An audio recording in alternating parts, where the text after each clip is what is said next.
പിതാവിന്റെയും പുത്രന്റെയും പരിശുദ്ധാത്മാവിന്റെയും നാമത്തിൽ ആമേൻ. എന്റെ പ്രിയപ്പെട്ടവരെ, ഡിസംബർ 4-ാം തീയതി വ്യാഴാഴ്ച, അമ്മേ പരിശുദ്ധ അമ്മേ, അമ്മേ പരിശുദ്ധമേ, ദൈവമാതാവേ, കൃപാസനത്തിലൂടെ ഞങ്ങൾക്കും ഞങ്ങളുടെ ദേശത്തിനും അമ്മ മധ്യസ്ഥം തേടി തന്ന എല്ലാ അനുഗ്രഹങ്ങൾക്കും കൃപകൾക്കും ഞങ്ങളിപ്പോൾ ഹൃദയം നിറഞ്ഞ നന്ദി പറയുന്നു. അമ്മേ പരിശുദ്ധമേ, ദൈവമാതാവേ, 2004 ഡിസംബർ 7-ാം തീയതി ഉച്ചകഴിഞ്ഞ് 2:30 കൃപാസനത്തിൽ സംഭവിച്ച അമ്മയുടെ പ്രത്യക്ഷപ്പെടലിനെ കുറിച്ച് തിരുസഭയ്ക്ക് സമർപ്പിച്ചിരിക്കുന്ന പഠനരേഖകളുടെ മേൽ സഭാത്മകമായ പഠനം ആരംഭിക്കുവാൻ ഞങ്ങൾ പ്രാർത്ഥിക്കുന്നു. അമ്മേ പരിശുദ്ധമേ, ഭൂസ്വർലോകങ്ങളുടെ രാജ്ഞിയായ അങ്ങേയ്ക്ക് ഭൗമസംരക്ഷണത്തിനായി പ്രപഞ്ചപ്രകൃതിയെ തന്നെ തിരുസഭ പ്രതിഷ്ഠിക്കുവാൻ ഈ പ്രത്യക്ഷീകരണം വഴി ഇടയാക്കണമേ. പരിശുദ്ധമേ, ജപമാല മാതാവേ, സകല കൃപാസനം പ്രാർത്ഥനയോടും ചേർത്ത് ഞങ്ങളിപ്പോൾ പ്രാർത്ഥിക്കുന്ന ഈ കുടുംബത്തിന്റെ പ്രത്യേക നിയോഗം പറ മക്കളെ.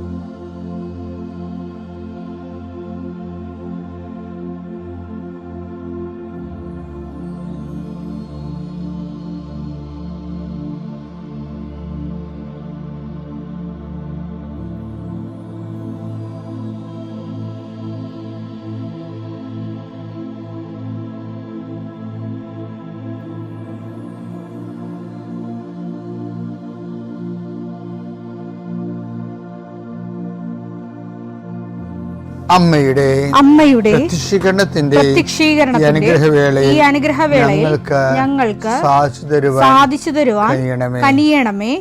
ആമേൻ. വിശ്വാസ പ്രമാണം.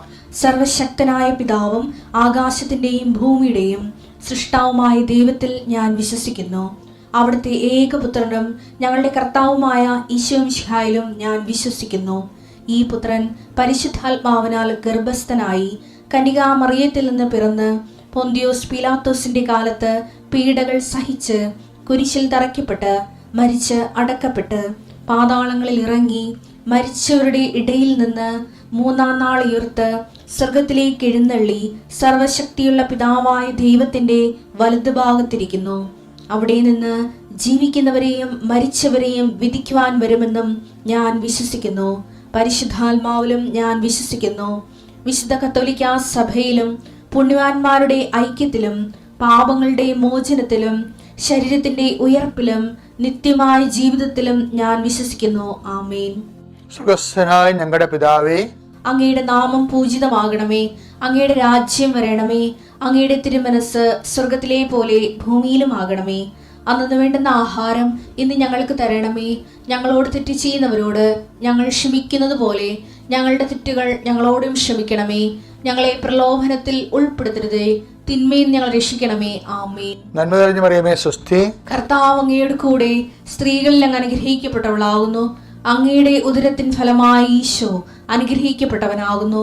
പരിശുദ്ധ മറിയമേ, തമ്പുരാന്റെ അമ്മേ, പാപികളായ ഞങ്ങൾക്ക് വേണ്ടി ഇപ്പോഴും ഞങ്ങളുടെ മരണസമയത്തും തമ്പുരാനോട് അപേക്ഷിക്കണമേ. ആമേൻ.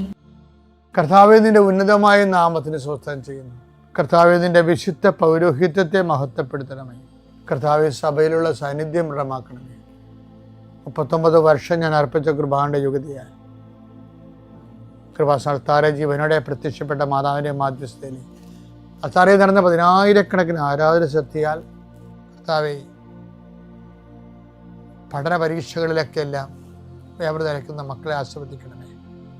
വിവാഹം ഒത്തുവരുന്നതിന് വേണ്ടി പ്രാർത്ഥിക്കുന്നവരെ, വിവാഹം നിശ്ചയം ചെയ്തിട്ടുള്ളവരെ, വിവാഹ ദിനങ്ങളെ പ്രതീക്ഷിക്കുന്നവരെ, കർത്താവ് അതിനുവേണ്ടിയുള്ള ചുറ്റവട്ടങ്ങൾ ചെയ്യുന്നവരെ, ഒരുക്കങ്ങൾ നിശ്ചയിക്കുന്നവരെ, സാമ്പത്തിക അന്വേഷിക്കുന്നവരെ, തേടുന്നവരെ കർത്താവ് ആശീർവദിക്കട്ടെ. വിദേശങ്ങളിലേക്ക് പോകാൻ ഉദ്ദേശിക്കുന്നവരും ഡേറ്റ് ഫിക്സ് ചെയ്തവരെ, തിരിച്ചു വരാൻ പോകുന്നവർ, നിങ്ങളുടെ യാത്രകളെ കർത്താവ് ആശീർവദിക്കട്ടെ. നിങ്ങൾ കൊണ്ടുപോകുന്ന രേഖകളെ കർത്താവ് ആശീർവദിക്കട്ടെ. നിങ്ങൾ വരികയും പോവുകയും ചെയ്യുന്നവരെ മനസ്സിൽ വെച്ചിരിക്കുന്ന ഈ മാസത്തെ ലക്ഷ്യങ്ങളെ കർത്താവ് ഏറ്റെടുക്കുകയും നടപ്പിൽപ്പെടുത്തുകയും ചെയ്യട്ടെ. നീ ഏറ്റവും കൂടുതൽ വേദനിക്കുന്ന കാര്യങ്ങൾ എൻ്റെ മകനെക്കുറിച്ചാകാം, മകളെക്കുറിച്ചാകാം, ജീവിത പങ്കാളിയെക്കുറിച്ചാകാം, അത് എന്തു തന്നെയായാലും ഈ പ്രാർത്ഥനയുടെ ശക്തിയാൽ കർത്താവിൻ്റെ രക്തം നിലവ് തളിക്കപ്പെടുകയും നീ അനുഭവിക്കുന്ന സങ്കടങ്ങളിൽ നിന്ന് വിടുവിക്കുകയും ചെയ്യട്ടെ. എൻ്റെ കർത്താവിന് ഉന്നതമായ നാമത്തിൽ മക്കളില്ലാത്തവരെ ആശീർവദിക്കുന്നു. എൻ്റെ കർത്താവ് മക്കളെ ലഭിക്കുന്നതിനായി ആശീർവദിക്കുന്നു. എൻ്റെ കർത്താവ് ഉന്നതമായ നാമത്തെ ഗർഭസ്ഥ ശിശുക്കൾക്ക് പ്രശ്നങ്ങളുള്ളവരെ, ആശുപത്രി കിടക്കുന്ന രോഗികളെ, രോഗം ഇതിലൊക്കെ പിടികിട്ടാത്തവരെ, പലതരത്തിലുള്ള നീണ്ട ഐസിയുവിലും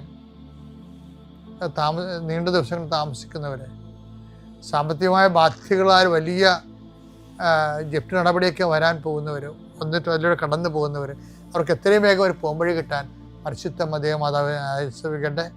പലതരത്തിലുള്ള അപകടങ്ങൾ, ആക്രമണങ്ങൾ അനുഭവിക്കുന്നവർ, ജലജീവികളുടെയും വിഷജന്തുക്കളുടെയും ആക്രമണങ്ങളിൽപ്പെട്ടിരിക്കുന്നവർ, കർത്താവിൻ്റെ രക്തം അവരെ തളിക്കപ്പെടുകയും ഇതോടുകൂടി അവരുടെ രോഗങ്ങൾ വിട്ടുമാറുകയും യേശുനാമത്തിൽ പ്രാർത്ഥിക്കുന്നു. ആമേൻ. നമ്മൾ ആന്തരിക മനുഷ്യനെ,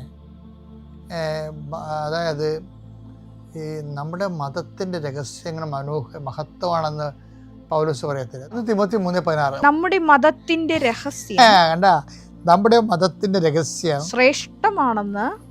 ശ്രേഷ്ഠമാണെന്ന് ഞങ്ങൾ പ്രഖ്യാപിക്കുന്നു. കണ്ടാ, അതായത് ഈ മതത്തിൻ്റെ ശ്രേഷ്ഠതയിലുള്ളതാണ് ഈ ആന്തരിക മനുഷ്യൻ്റെ ശക്തി പ്രാപിക്കൽ. ആന്തരിക മനുഷ്യൻ ശക്തി പ്രാപിക്കണത് എങ്ങനെയാണ്? ഈ ക്രിസ്തുവിന് ആന്തരിക മനുഷ്യൻ ശക്തി പ്രാപിച്ചത് യൂദാസ് വന്ന് ചുംബിച്ചപ്പോൾ അവൻ എന്താ വിളിച്ചത്? മത്തായി 26:49-50 അവൻ പെട്ടെന്ന് യേശുവിന്റെ അടുത്ത് ചെന്ന് ഗുരു സ്വസ്തി എന്ന് പറഞ്ഞു അവനെ ചുംബിച്ചു. യേശു അവനോട് ചോദിച്ചു, സ്നേഹിത, നീ എന്തിനാണ് വന്നത്? അപ്പൊ ഇത് വിഷയത്തില് ചുംബിച്ചത് എന്താണെന്നൊക്കെ ഈശോയ്ക്ക് അറിയാം. എന്താ കാര്യം അറിയാമെന്ന് വെച്ച് കഴിഞ്ഞാല് അതിന്റെ കാരണം തനിക്ക് സംഭവിക്കാനുള്ളതെല്ലാം അറിഞ്ഞിരുന്ന യേശു മുന്നോട്ട് വന്ന്, അത് അങ്ങനെ വാക്കുണ്ട്, 18:4 തനിക്ക് സംഭവിക്കാനിരിക്കുന്നതെല്ലാം അറിഞ്ഞിരുന്ന യേശു മുമ്പോട്ട് വന്ന് അവരോട് ചോദിച്ചു, നിങ്ങൾ ആരെയാണ് അന്വേഷിക്കുന്നത്? അപ്പൊ വിഷയം എന്ന് വെച്ചാൽ ഈ ഒരു മുഹൂർത്തത്തിലാണ് യൂദാസ് മുന്നോട്ട് വന്ന് അവനെ ചുംബിക്കണത്. എൻ്റെ അർത്ഥം എന്താണ്? യൂദാസ് വരുന്നതും ചുംബിക്കണതും എന്തിനാണെന്നുള്ളത് തനിക്ക് സംഭവിക്കാതിരുന്നത് മുൻകൂട്ടി അറിഞ്ഞു. അപ്പം അറിഞ്ഞെങ്കിലും അവനെ ചുംബിച്ച് കഴിഞ്ഞെങ്കിലും യേശുവിൻ്റെ ആന്തരിക മനുഷ്യൻ സർപ്പങ്ങളുടെ മേൽ ചവിടണക്കണം കണ്ടില്ലേ? എന്താണ്? സ്നേഹിത എന്നാണ് വിളിക്കണേ. ഇതൊരു ഭയങ്കര ലോകത്തീശ കൊണ്ടുവന്ന ഒരു വാല്യൂ സിസ്റ്റമാണത്. എല്ലാ മതങ്ങളും നിഷ്പ്രഭമാകുന്നത് ഈ ഒരു ജംഗ്ഷനിൽ വെച്ചാൽ. കാര്യം ഇതുപോലെ ഒരു മനുഷ്യനെ വാർത്തെടുക്കാൻ പറ്റത്തില്ല.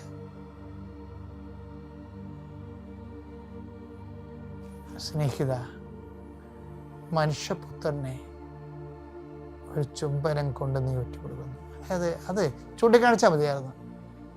ഇവനിപ്പോൾ കൊല്ലണമെന്നെങ്കിൽ പോലും കർത്താവ് ഇവന് ചൂണ്ടിക്കാണിച്ചാൽ മതിയായിരുന്നു. ശരിക്കും പറഞ്ഞാൽ ഇവനെന്ത് ചെയ്യുന്നറിയാമോ? മനുഷ്യരാശി,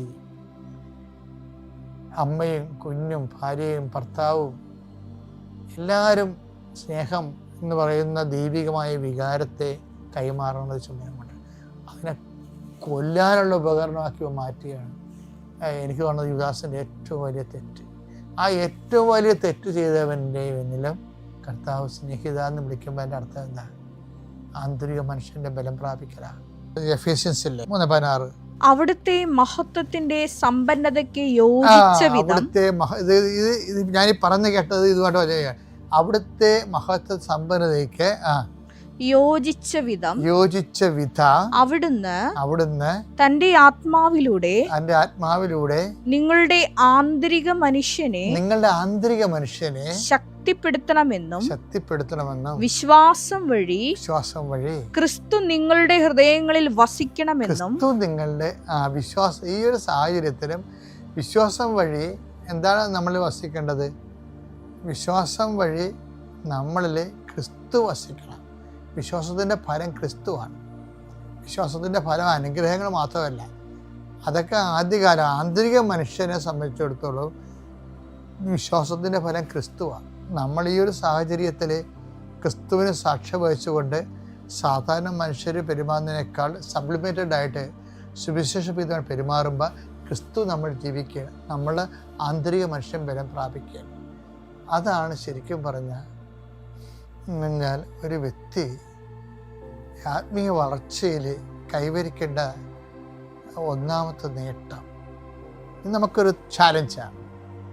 ഇന്നത്തെ എല്ലാ ജീവിതത്തിലും നിനക്കിത് വഴിപിടിച്ച നിൻ്റെ പെരുമാറ്റത്തിലെല്ലാം ഈ ഒരു ചൈതന്യം നിലനിർത്താൻ ആന്തരിക മനുഷ്യൻ ബലം പ്രാപിച്ചതായിട്ട് നിനക്ക് അനുഭവിക്കാൻ സാധിക്കട്ടെ എന്ന് പ്രാർത്ഥിക്കുന്നു.